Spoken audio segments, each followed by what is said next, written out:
அண்மைச் செய்தியை பார்க்கிறோம். வடலூர் வள்ளலார் சத்தியஞான சபையின் பெருவெளியில் வள்ளலார் சர்வதேச மையம் அமைக்கும் திட்டம் கைவிடப்பட்டிருக்கிறது.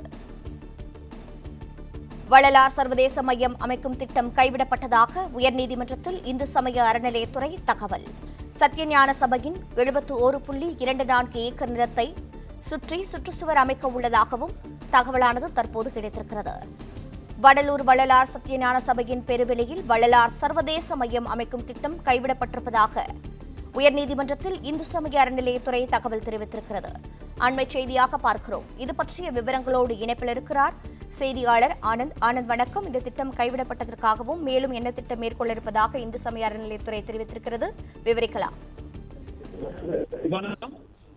வடலூர் வள்ளலார் சத்தியஞான சபையின் பெருவெளியில் வள்ளலார் சர்வதேச மையம் அமைக்கும் திட்டத்தை கைவிட்டிருப்பதாக இந்து சமய அறநிலையத்துறை உயர்நீதிமன்றத்தில் தெரிவிக்கப்பட்டிருக்கிறது. கடலூர் மாவட்ட கடலூரில் உள்ள வள்ளலார் நிலையத்தில் 70 ஏக்கர் பரப்பளவில் பெருவெளியில் 100 கோடி ரூபாய் செலவில் வள்ளலார் சர்வதேச மையம் அமைக்க ஒப்புதல் அளித்து தமிழக அரசு கடந்த 2023 அக்டோபர் 5ஆம் தேதி அரசாணை பிறப்பித்தது. பெருவெளியில் வள்ளலார் சர்வதேச மையம் அமைப்பதற்கு எதிர்ப்பு தெரிவித்து சென்னை உயர்நீதிமன்றத்தில் வழக்குகள் தாக்கல் செய்யப்பட்டன.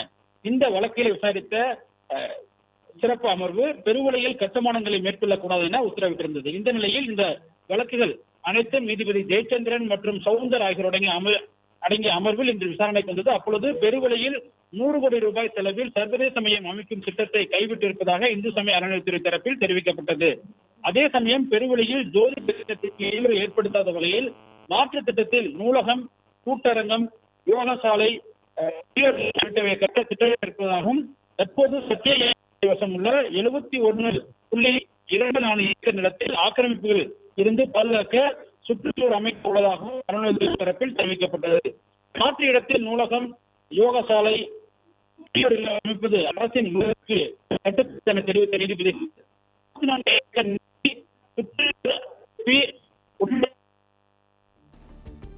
பிளே ஸ்டோர் மற்றும் ஆப் ஸ்டோரில் இருந்து பாலிமர் செயலியை QR கோடு மூலம் பதிவிறக்கம் செய்யுங்கள். செய்திகளை உடனுக்குடன் பெறுங்கள்.